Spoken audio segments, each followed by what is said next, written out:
வணக்கம். இன்றைய மாவட்ட செய்திகள். சேலம் மாவட்டம் ஆத்தூர் அருகே உள்ள ஏத்தாப்பூரில் ஸ்ரீ சாம்பவமூர்த்தி ஈஸ்வரர் கோவில் உள்ளது. பழமையான இக்கோவில் முன்பு வசிஷ்ட நதி செல்கிறது.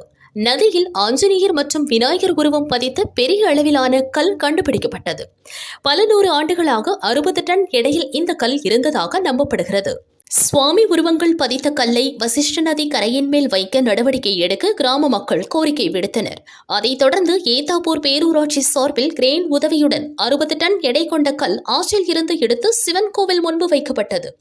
சுவாமி வடிவில் உள்ள கல்லை பொதுமக்கள் பூஜை செய்து வருகின்றனர். கோவை ஈஷா மையத்தில் தமிழ் பண்பாட்டை கொண்டாடும் தமிழ் தெம்பு தமிழ்மண் திருவிழா பிப்ரவரி 27ஆம் தேதி தொடங்கியது.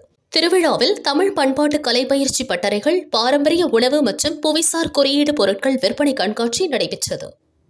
தினமும் மாலை ஆதியோகி முன்பு தமிழ் நாட்டுப்புற கலை நிகழ்ச்சிகள் நடைபெற்றன.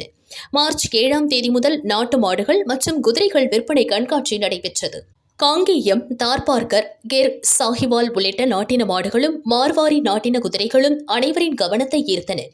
திருவிழாவில் இன்று ரேக்லா பந்தயம் நாதி கவுண்டன்புதூர் கிராமத்தில் நடத்தப்பட்டது. 100க்கும் மேற்பட்ட காளைகள் போட்டியில் சீறி பாய்ந்தன. போட்டிகள் 200 மீட்டர் மற்றும் 300 மீட்டர் பிரிவில் தனித்தனியாக நடத்தப்பட்டன. முதல் பரிசு 1 லட்சம், 2ஆம் பரிசு 50,000, 3ஆம் பரிசு 20,000 மற்றும் 4ஆம் பரிசு 14,000 ரூபாய் வழங்கப்பட்டது. 5 முதல் 15 இடங்களை வென்ற காளைகளின் உரிமையாளர்களுக்கு தலா 3,000 மற்றும் 16 முதல் 30 இடங்களை வென்ற காளைகளின் உரிமையாளர்களுக்கு தலா 2,000 ரூபாய் வழங்கப்பட்டது. பந்தயத்தில் பங்கேற்ற அனைவருக்கும் மெடல் வழங்கப்பட்டது. வெற்றி பெற்றவர்களுக்கு கோவை வடக்கு மாவட்ட திமுக செயலாளர் ரவி பரிசுகள் வழங்கினார். தமிழ் தெம்பு திருவிழா பொதுமக்களிடம் பெரும் வரவேற்பை பெற்றதால் நாளை வரை நீட்டிக்கப்பட்டுள்ளது. சுற்றுவட்டார கிராம மக்கள் திருவிழாவில் ஆர்வத்துடன் பங்கேற்றனர். ஏற்பாடுகளை ஈஷா யோகா மைய தன்னார்வலர்கள் மற்றும் நிர்வாகிகள் செய்தனர். உடுமலையின் தெற்கே 19 கிலோமீட்டர் தொலைவில் அமராவதி ஆற்றங்கரையில் கல்லாபுரம் எனும் சிற்றூர் உள்ளது.